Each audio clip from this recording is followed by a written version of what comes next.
Light. Welcome, welcome, welcome. I am doing things a bit differently. I have my chat presented in front of me so I can see you all better.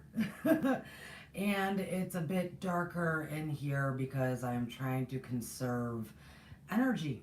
Yes, I do have to conserve energy. And I am seeing that I'm on but not on. I am on but not on. So this is all good to know for me. If you are new to Stars of the Morning Light, I am the host, Courtney, and you will come to find that I don't know technology as best as people think I might. So I'm clicking on it again. There we go. I hear myself. Let me turn myself down. And I can see the chat better. All right. Miss Lori, thank you for coming. Lovely moderator that's always showing up. Beautiful, beautiful. This is Star Consciousness versus Third Eye. This is actually part 3. I am not going to be reading from the text that I was reading before. I'm actually going to end up backing it up some and clarifying things. I do know that my brain was kind of fried by the last show that we did, and then it kind of just, I kept frying it with this heat and all the work I was doing and all sorts of stuff.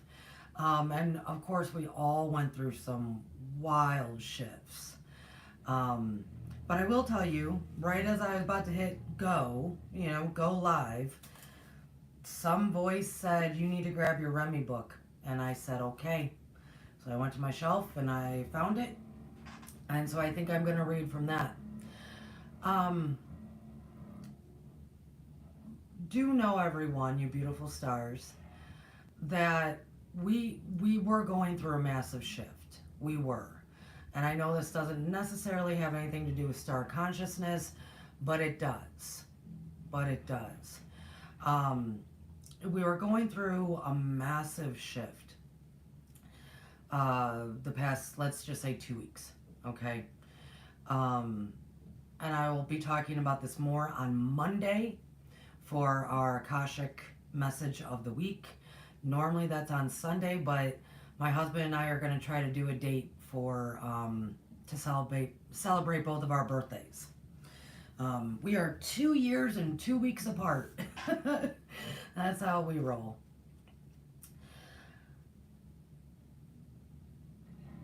The last shift, and it was difficult for people. It was difficult for me. I kind of just decided, okay, I'm going to stop. I'm just going to stop. We work with the energies, not against them. With the energies, not against them. That's really what we try to do with all things. Work with them, not against them, right? And so I just kind of stopped and went, sure. And a lot of people were contacting me at that time to ask me, like, how do I get through this? How do I get through this? Oftentimes when it's something like that, because what we were going through, the blessing of grand awareness for a lot of people, a lot of awareness. And for some of us, including myself, it was awareness in ways of stuff we thought we already were aware of. And then it was illuminated and we went, whoa, okay. Great knowledge, great awareness, great depth of internal processing, right? So sometimes with situations like that, the best thing to do is to do nothing. Is to allow the process to happen. I know that it was affecting a lot of people physically. I know it was affecting a lot of people mentally. Great many. I know it was affecting people financially. For me, it was financial. I know it was affecting people in ways, right? So we're not fully over that big hump. Why is this happening? Why is this massive shift going on? Well, with that awareness well, then we can do different when it's presented again, or start doing different now. And it's a part of this grand awakening that is now in effect. So just hold on to that. You are not alone. You are not alone. Hold on to the fact that this is actually for the betterment. It is for the better. It was hurt. It was a little bit painful at times. I know. It's for our betterment of all, really. So today, because of the past couple of weeks, because I did get a lot of questions about star consciousness and third eye and 5D and a whole bunch of stuff, I'm going to kind of back it up a bit. Review some that I know we've covered here, but I'm going to try to break it down even more so. Okay? So I want to start with fear. I do. I want to start with fear. Because in the last episode, I talked a lot about doubt. I do say hello to those who come into the chat. If you're new to Stars of Morning Light, hang out with us. We're a great community. So, Susie, I see you. It's lovely to see you.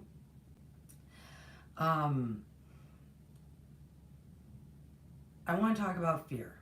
Last time we talked a lot about doubt, and we're going to go back into doubt again as well, but let's talk about fear. Many of you that have been here for a while knew that I lost my voice in March. I knew that I was going to, well, I was in the process of losing my voice, pretty much lost it entirely, but prior to that, I saw it coming. A Japanese proverb is, a wise man can foresee the future. That does not necessarily mean an oracle. It's a man who can see the writing on the wall, right? So I am that, and I saw that, oh man, I'm going to really lose my voice. Let's take that as an opportunity to have 5 days of silence. I did that this past March because I knew I was going through some stuff, and I tend to go through a lot about 6 months prior to everybody else, which, yay. It's a blessing. It is a blessing. It's just not always in my program, right? That's why we sometimes have to do nothing and allow the process to happen. During that time, it was great growth meditations and great awareness and wisdom, really, in a lot of ways. Very deep wisdom that my beloved patrons stick with it. If you're not a patron of Stars of the Morning Light, come with us. $8 a month. I teach there twice a month. And everybody there is at a different pace, different speed, different experiences, different awarenesses, different expansion. Everybody there is in a different spot within their personal development. But as we travel together, because we walk the awakening together, they're all going to end up learning a great deal about the power of a pyramid and the power within via that. So stick with me, patrons. I do know what I'm doing. I do know what I'm doing. And those who are jumping far ahead and those who are falling back, that is a nice little commercial for the patrons. It is a lovely community, folks. A lovely community of, it really is. It's an honor to witness. So a lot of what I learned in March, I'm going to be presenting to them first. They come first for me. To the point that I will be celebrating my birthday with them. That's our next class is actually on my birthday. That's how much I care about the patrons.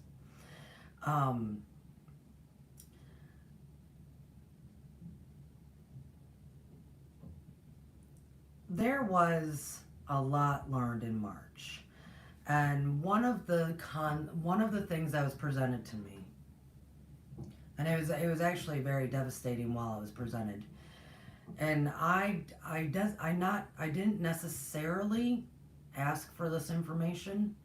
I will tell you, I had a similar experience when I was being attuned for my second Reiki, which was years and years ago. Very similar experience. But as I was in a very deep meditation, all of a sudden, parts of the world were shown to me. Grand parts, I mean, all over the world. And just the people. Just the people. That's it. I mean, I was witnessing the people all over. From India, Russia, everywhere, okay? Across the globe, they were showing me people and what they were doing and showing me their emotions. And it was very much explained to me, as we all know, and it's not that this was a part of the grand awareness, it's that they were trying to get me to understand how the control is still happening. Because for me, it's very difficult to understand that. And I needed to be pulled back to the people.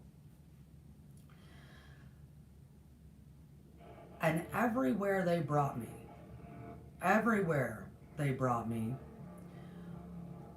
these beautiful beings, these beautiful humans, you got a sense of the control was out of a fear of lack. A fear of lack. A lack of resources, a lack of opportunities, a lack of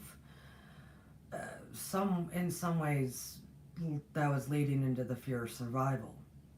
I'm bringing this up because you got really fear, which fear is not doubt. Fear is not doubt. They're associated with each other, but fear is actually not doubt. Fear, and people can be controlled via fear. This we all know. We're smart enough, we know that. Fear, as I'm going to tell everyone again, it can really go into like 3 categories. Whatever the little minutia is of it, the overcap can go into 3 categories. One is actual survival. One is definitely actual survival. Okay? We don't see that as often as we did 3,000-4,000 years ago, but it's definitely there. Okay? 2, another one is lack. That could be anything. Loneliness is under lack.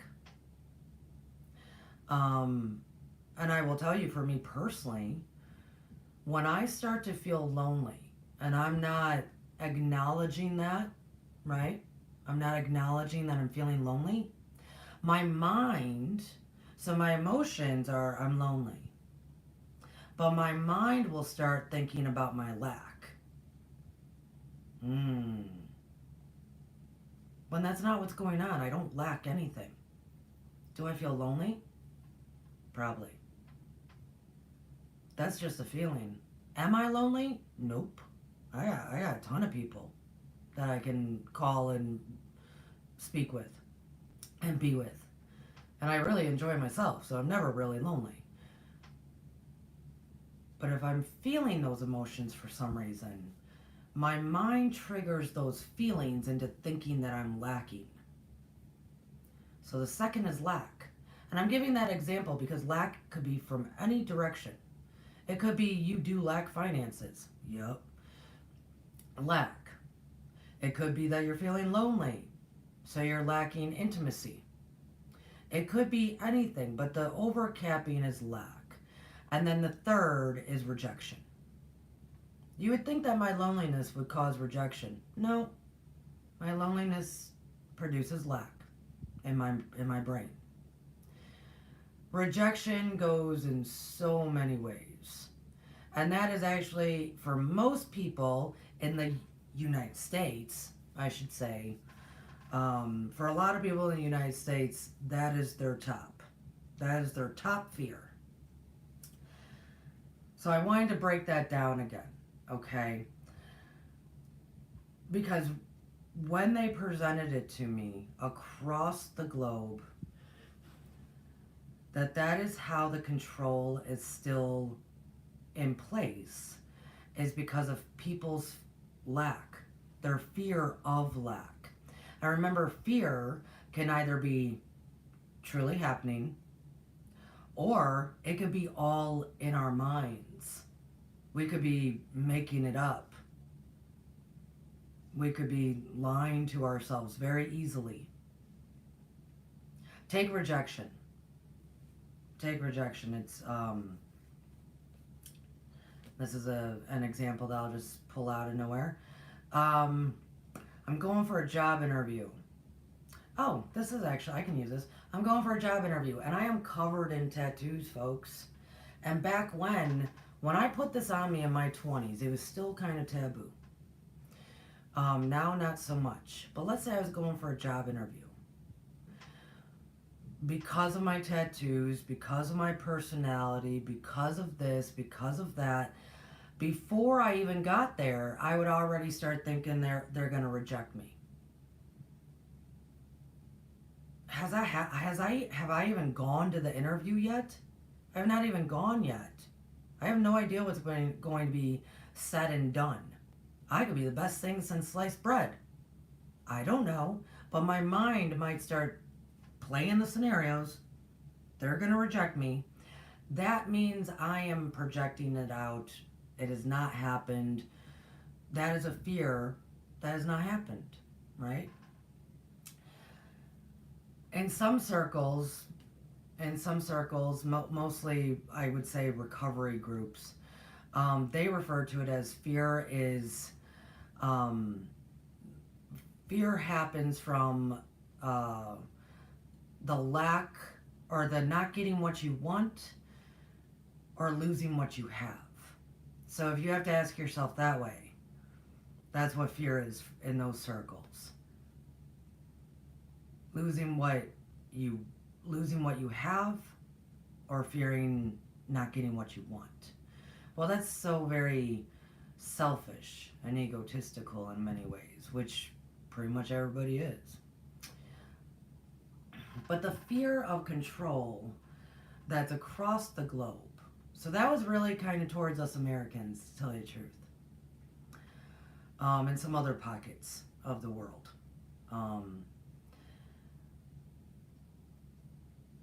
Across the globe, though, it is a fear of lack that is actually either very true or perceived. The majority of the world, there was lack. I was seeing it. I mean, they brought me through to, let's take a scene from like a part of India, or maybe I was in Africa. I was somewhere, maybe a Middle Eastern. I don't really remember, but it was couple with children and they're barely having food to eat. That is true lack. They were in a hut and they barely had any food to eat. Lack. But then when we brought to the States, they showed me also the homeless here and the lack going on there. But then they brought me to other parts of, there's so many aspects to the concept of lack, or the fear of losing everything, right? The fear of losing everything. I'm bringing this up for many reasons, because it is going to go into star consciousness and your third eye. Well, that's what the main topic is today, but I had to bring it back to fear because I want all of us coming out of the energy, right? All of us coming out of the energy that had just played out. I'm sure a lot gained great awareness. I would love for us to ask ourselves, where do I feel lack? Or where do I believe lack could happen? That we worry about lack happening. Let's say that worry. Oh, that word worry. Where do we feel that lack is in place, and or where do we worry that lack is going to happen? because they don't really control with um, the rejection aspect. That is an personal day-to-day doubt to keep us back, from coming together in many ways, or trying to reach for that higher position, or try out something that we don't know if we're gonna like, but we want to try it. We're afraid we're gonna be rejected. That kind of thing. That's a very everyday, the inner workings with us people, our relationships, and the relationship with ourselves. Survival, it's not as prominent, like I said, a few thousand years ago, but it's still very prominent. But let's focus on just lack. Let's just focus on lack. And I don't say focus on it, I'm asking you to think about that. Ask yourselves when you're quietly by yourself, driving in your car, whatever, talk to yourself, have communication with oneself. And ask, do I feel like I'm lacking somewhere, and or am I worried about lack somewhere in my life? Please do that. Please do that.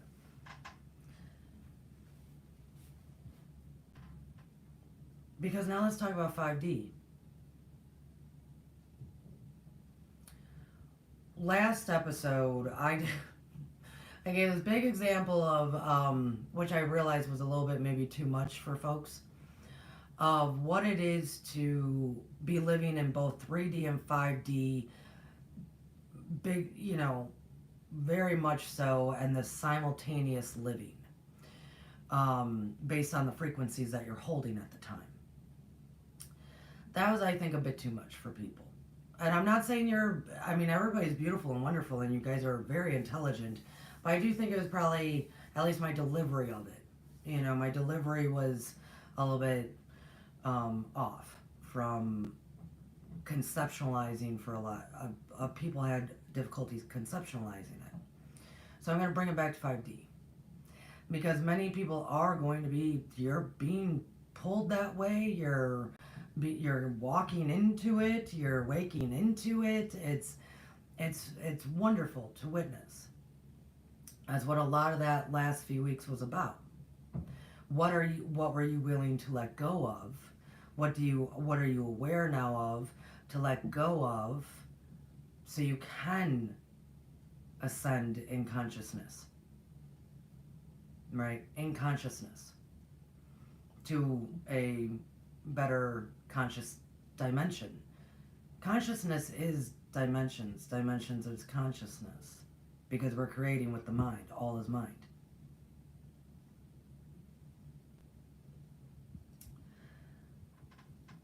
So 5D. Last week I gave this big example of grocery shopping. You can go back and listen to it if you'd like. 5D is present right now.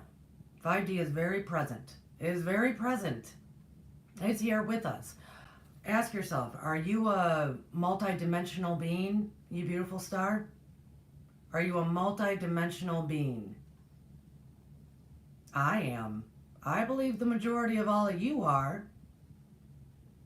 So if you say yes to that, then 5D is present for you to be in. You beautiful multi-dimensional self.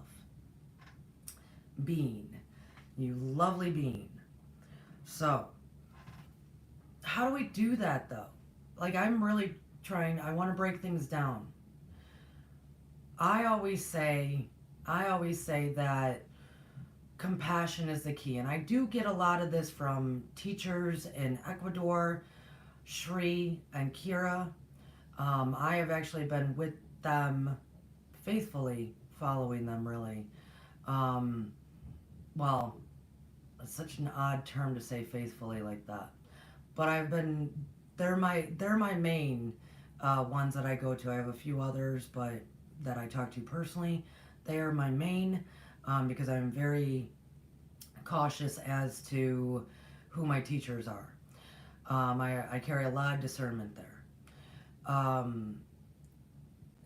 please go to Stars of the Morning Light. You can go to my page, and then under channels, you can subscribe to Oneness Talk Radio. That's where most of their stuff is, and or official ShreeandKira on here or .com. So back when I first met them in 2016, they were talking about 5D and compassion. I was like, what? Okay. And I had recently also taken Reiki for the first time, my first Reiki. And the last precept in Reiki, so principle or precept, thing that you pay attention to, the last one is have compassion for yourself and others. So then when I saw them and they're talking about 5D and compassion, it took me a while. It took me a while to actually understand, how does that work? How does that literally work? Because they would refer to it as the frequency of 5D is compassion. It is a bit more than that, but compassion is definitely your ticket in. Because I tried a bunch of different stuff. It does not matter how intelligent you are, too. I have to put that out there. I'm extremely intelligent. I'm not trying to be real boastful, but I am. I come from a family of very intelligent people. And some chose to work with it, some chose to not work with it. It does not mean intelligence, because wisdom or intelligence is knowledge. Intelligence is knowledge. Cool. You could read anything. You can watch tons of Stars of the Morning Light. You can absorb a ton of knowledge, regardless of how intelligent you are or not. You can absorb a ton. This is why we get game shows like Jeopardy. Those people have a ton of useless knowledge, or possibly even good knowledge. Knowledge is knowledge. Okay, cool. Compassion is that part that is the experience that we need to actually achieve understanding and wisdom. So I will say it every time. You have knowledge plus add on experience equals understanding. And to the depth or to the height or to the fullness of your understanding from knowledge plus experience, it is what gains you wisdom. Compassion is a part of that experience and the authentic, true experience. Compassion for yourself and others is what can open you into that observer mode, that observer neutral mindset, viewpoint, points of view, to walk a mile in someone else's shoes. That gains experience. And it's a bit more than just empathy, right? It's a bit more than empathy or sympathy. Compassion.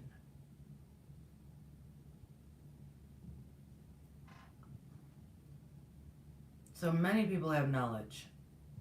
This is where we are right now. There's a ton of knowledge out there. You can just Google anything, right? There's a ton of knowledge. Compassion opens everything up so that you can be in that neutral observer mode. And then that's what, with a lot of people, helps them develop as we're talking about the third eye, star consciousness versus third eye, helps them to actually develop more of their third eye. A lot of people have a Kundalini awakening. Cool, you're awakened. And then it goes away. And then it goes away. Yep. Cool. You had these huge nights, days of enlightenment. Many people now use outside influences for it. Ayahuasca, shrooms, all that jazz to gain their third eye. And then it goes away. Compassion, staying in a neutral observer mode, consciously choosing to, and looking at all the people, including yourself, all the land, all the animals, all the land, all the people, politicians or not, your crappy neighbors or not, your family members you don't get along with, those who you are afraid will reject you, or you felt rejected by them, everyone, those that you haven't even met, everyone. If you can be back here and just watch everything in an observer, as an observer, in neutrality, while holding a heart of compassion. That's your ticket into 5D. Beautiful beings. I'm going to bring it back to, I didn't even start this process until I started it in 2016. 2016 of all that I just said. The heart of compassion, observer, neutral mode, as we watch everything, including ourselves, with compassion. The more we can consciously choose to do that, the more that we practice that, the more we are actually in a frequency of 5D. 5D is not the new earth. Sorry, I hate to break it to everybody. It's not the new earth.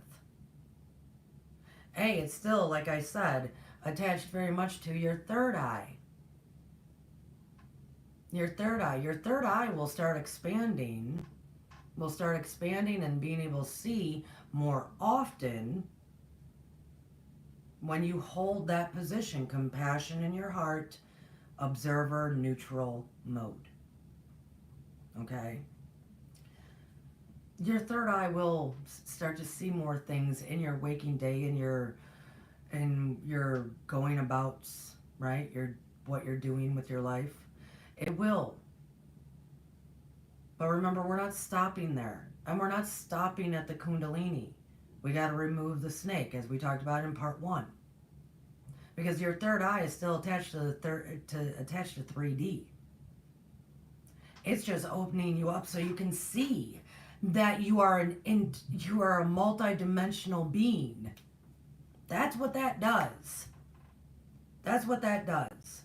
So, as I see Susie in the chat said, yes, you bet I'm a multi-dimensional being. Right on. So we don't even really need this anymore because you are a multi-dimensional being that can access a star consciousness that is attached to all creation and the oneness. Your third eye is still attached to 3D. So, I just said this is not the new earth. Everybody, man, please, if you hear people out there like 5D, new earth, well, 5D is not the new earth. Does it give you, once you're more immersed into it, does it help you to relinquish and lay down a lot of 3D? Yes. A lot of the opposites and polarity of 3D, a lot of the hermetics that we've learned here, does it allow you to lay it all down because you start to see and experience the oneness? Yes. Yes, it does. 7D though. 7D is the new earth for me. That is definitely the new earth for me. I know everybody went, Courtney, where's 6? That's going to come up by the time we're done with star consciousness versus third eye. 6 is going to come up because we went from 5D to 7D. 6 will come up. So,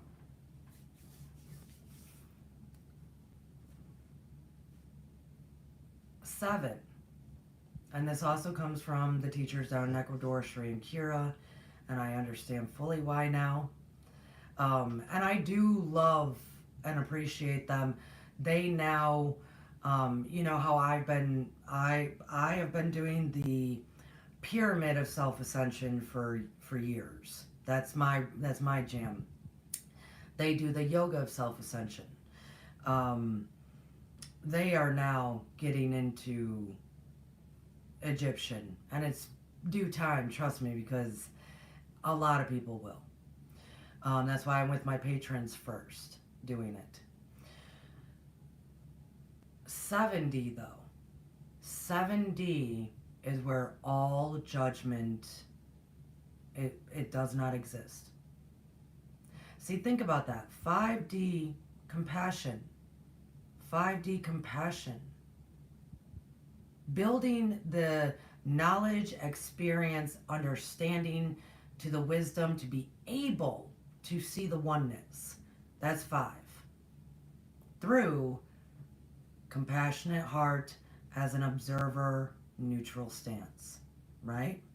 That's how we practice. That's how we get there. 7. There is no judgment. There is no judgment. You can call this the Golden City. You can call this heavenly. You can call all sorts of things perfection. 7, there is no judgment. And I've had people ask me, okay, so I thought it would be something more than that, right? I thought it'd be something more than the all judgment is gone, right? I don't think people really understand how big that is. When we practice self-compassion, compassion for self and others, and develop that, and we're sustaining 5, we're sustaining 5D, which is fully present now. Fully present. When we're practicing it and we're staying more consciously aware and choosing to be in 5, leading into 7, because every dimension we're growing, right? Every dimension. 3 just traps you for a long time. So what does that really look like? No judgment. Could you imagine? Many of us, when that is first presented, we think of, good, then maybe some of the bickering and fighting would stop. Go bigger and bigger and bigger and bigger. No judgment. That means no judgment of yourself. So if there's no judgment of yourself, i.e., there's no doubt. Please take that in. When there's no judgment of yourself, you don't stop yourself with doubt. Whoa. When there's no judgments of how you see others. If there's no judgments as to, do I lack or do I not lack? Am I going to be rejected or not rejected? Am I going to survive or am I not going to survive? Do you see how that no judgment eliminates fear, eliminates doubt, eliminates all that we know of 3D. That's how powerful a dimension that has a conscious level, a frequency level of oneness that has absolute zero judgment. It is as you are. And when we remove the judgment of ourselves, it is as you are. Think how great that could be. I understand why they wanted me to go Remy now. I came in, and thank you. I see in the chat, I see Beloved, I see Deborah. It's really good to see you guys. And I'm going to read our card, our Sacred Geometry card at the very end of this. So I was reading out of other material, but like I said at the very beginning of this, I was not even going to read anything, and then something said, you better go get your Remy. So I just opened a page. I don't even know what I'm going to read yet. I'm trusting that Spirit has me. I know trust, and I have trust. So this is called, let's see how long it is, because I haven't held this book in a while. Excellent. I might even read 2 of them. We'll see. This is, my Essential Remy. I've had to replace this book a million times, by the way. I've had to replace it so many times. Oh my goodness. An awkward comparison. This is on page 177. An awkward comparison.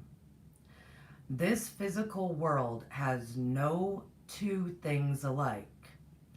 Every comparison is awkwardly rough. You can put a lion next to a man, but the placing is hazardous to both. Say the body is like this lamp. It has to have a wick and oil, sleep and food. If it doesn't get those, it will die. And it's always burning those up, trying to die. But there is the sun in this comparison. S-U-N. It rises and the lamp's light mix with the day. Oneness, which is the reality, cannot be understood with lamp and sun images. The blurring of the parallel into the unity is wrong.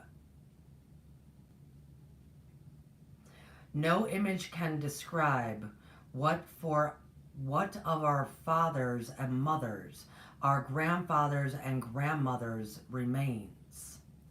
Language does not touch the one who lives in each of us. Actually, I'm going to read the next one. It's wonderful. It's wonderful. He's saying, in this 3D, nothing is like another. Lion, man, body, lamp. The sun shows itself during the day, but the lamp is still burning, so it all gets blurred.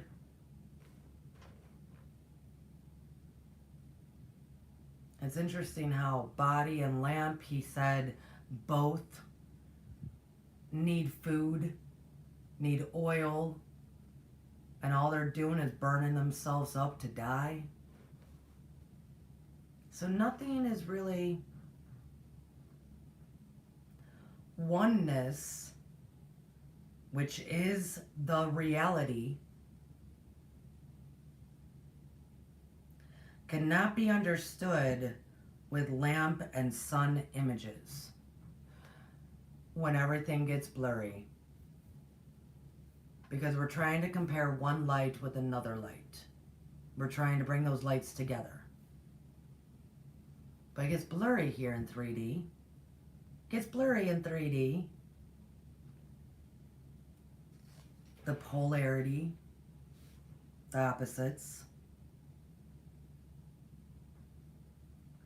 Language does not touch the one who lives in each of us. That is for all the different languages. Why it's difficult for us to communicate. But the oneness that lives within each of us, you multidimensional, beautiful star, the oneness that lives within all of us, language can't even get to.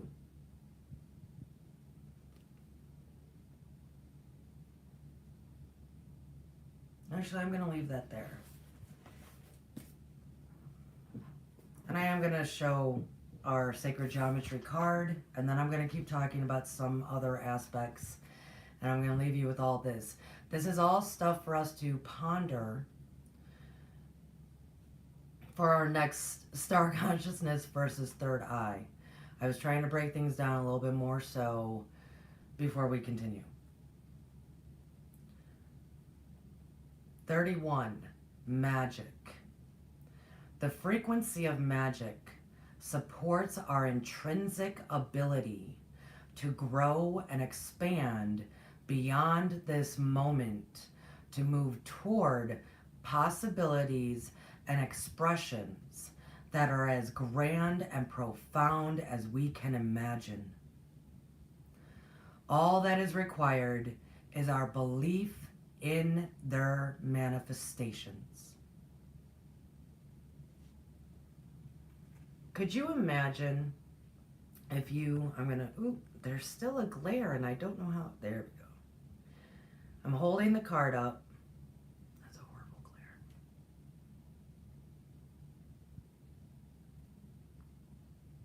There we go. I moved it to there. Sorry, there was a pretty big glare there. I have different lights on today because I didn't want to be under a spotlight in this heat. So I appreciate you kind of just rolling with it, folks. Magic. Could you imagine? Imagine if you didn't judge anything. There's absolutely no judgment. The oneness. Judgment is also done with language, and that's why language does not attach itself to the oneness.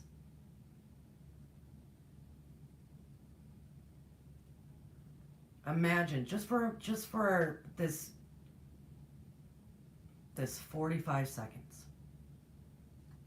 I'm going to read this again, and imagine if you didn't judge yourself. Let's start there. That you didn't judge yourself. That you had practiced self-compassion over and over and over again. That you developed finally your high heart that removes the judgment, removes the self-judgment. Imagine if that were, just for the next 45 seconds or so, and a few deep breaths as I read the frequency of magic again. The frequency of magic supports our intrinsic ability to grow and expand beyond this moment, to move toward possibilities and expressions that are as grand and profound as we can imagine. All that is required is our belief in their manifestations.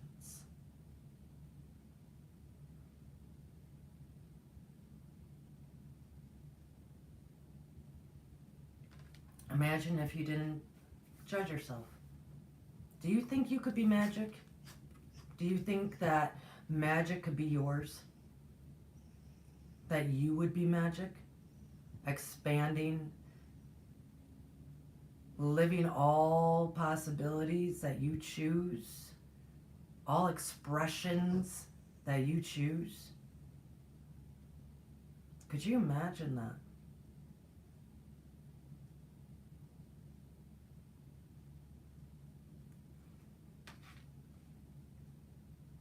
I'm going to end with this. And I'm not going to use names. I think she's going to know who I'm talking about. I did a timeline cleanse for somebody this past week. And I will tell you, I learned a great deal in that timeline cleanse. Actually, about the power of hope.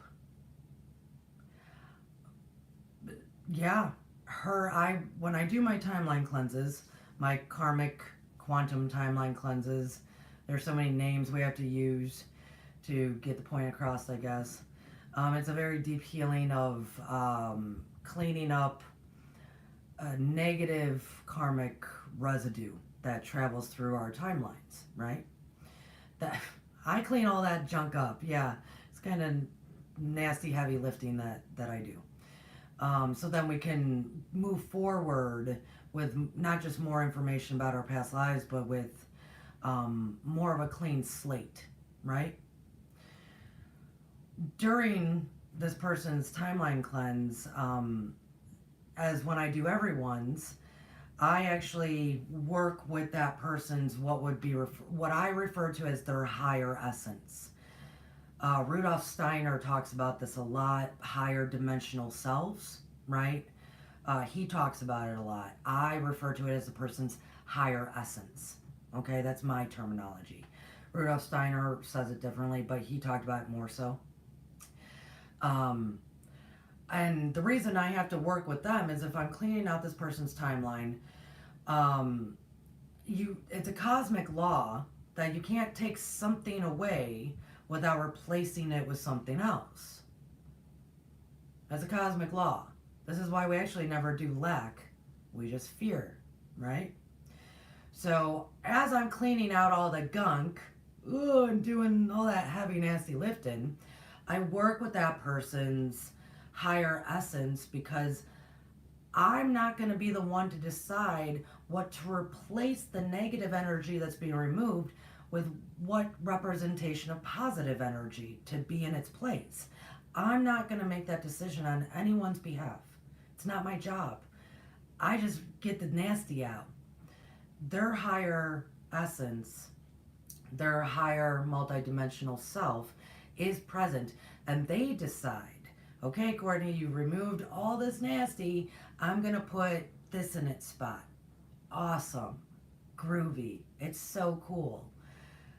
As I was working with this person's higher essence, I was doing my thing, and that higher essence went, okay, now put hope in its place.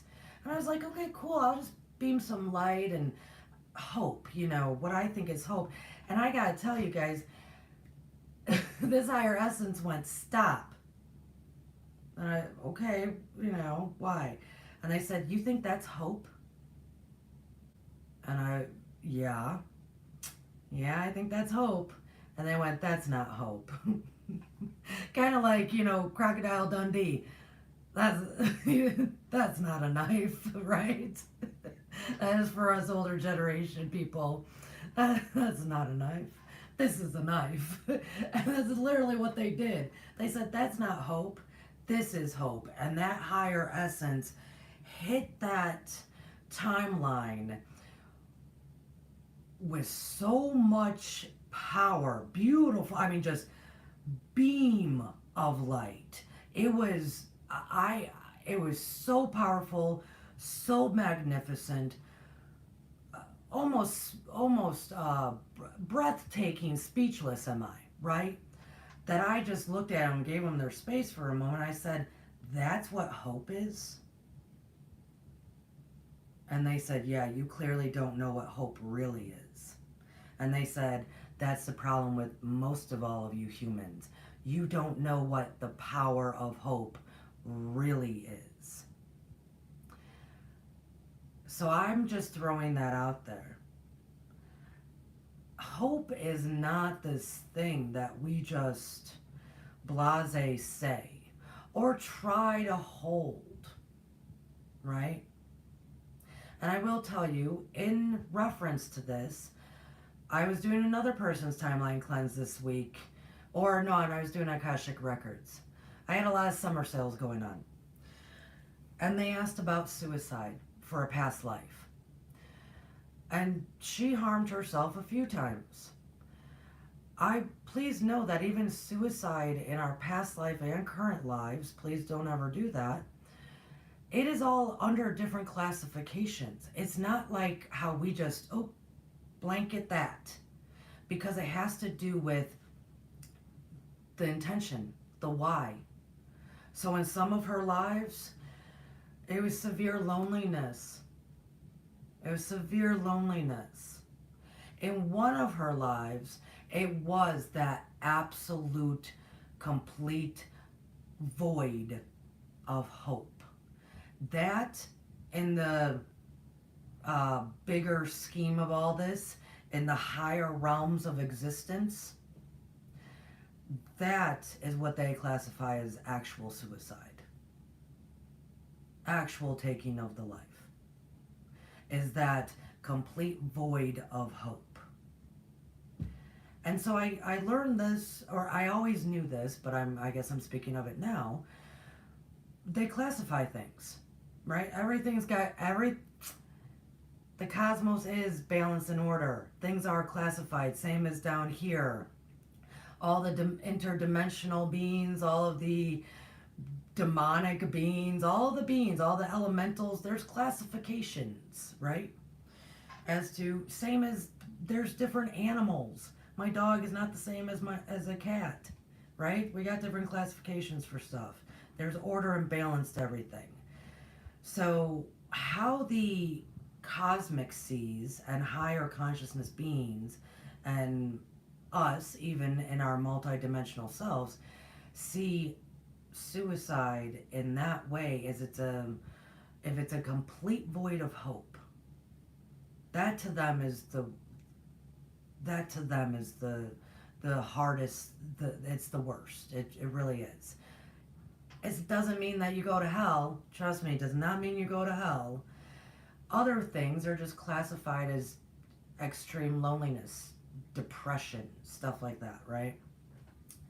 Not being able to see a way out. Fear. So even the cosmic sees hope to that extent when it's in a negative way, when we void it in our lives. And then they showed me how powerful, and this might be why we should never lose it, how powerful it actually is. It's extremely powerful in its light force energy. In its light force energy, hope is so powerful. Extremely powerful.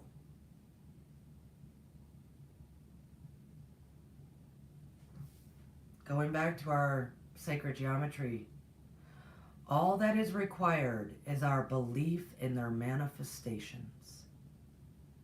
Imagine if everything I just said today, you practicing compassion for yourself and others as an observer in a neutral state of just observing, having compassion for self and others, learning, experiencing, seeing, gaining the awareness, having that third eye more open, to eventually we remove the snake, because we do not have the fear because we practiced self-compassion enough to recognize it.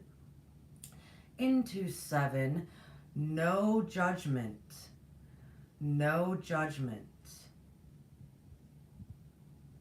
And then the power of hope that is fueling all of this, that is sending the light into all of this, into the anchoring, because 5D is completely present here.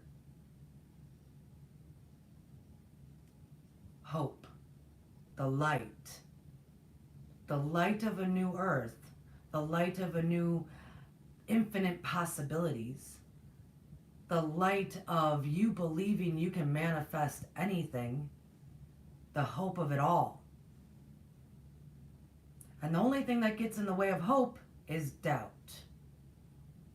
We're going to always keep going back to doubt, probably in this series. The only thing that gets in the way of hope is doubt. And what helps alleviate doubt from us? Self-compassion. Compassion for others. I just went full circle, everyone. You might have not caught it, but I did just go full circle. That's what we do here at Stars of the Morning Light. So thank you for being with me. It was such a joyous, wonderful time to be with you. Please consider being with the patrons of Stars of the Morning Light. You can join us on patreon.com. $8 a month, guys. I teach there twice a month. Those patrons are going to be learning so much about the power of pyramids and the power they hold within themselves in so many different ways, that I suggest joining us, because I will always do for them first before I do it here, because they have the willingness. That's why. Honestly, because they have the willingness. I have no other way to say it. Not saying that you beautiful stars don't, but oftentimes I don't know who's all seeing and who's watching and who's listening. I know the patrons have the willingness. And so the willingness will always lead to expansion. And expansion will always lead to ascension. Always. So with that, join us there. Check out my summer sales. My Moon Manifesting online course is still on sale until August 13th. Love you guys. Go to starsofthemorninglight.com. Check out the free meditation and all that's happening there. Have a lovely weekend. I will be here Monday. I will be here Monday.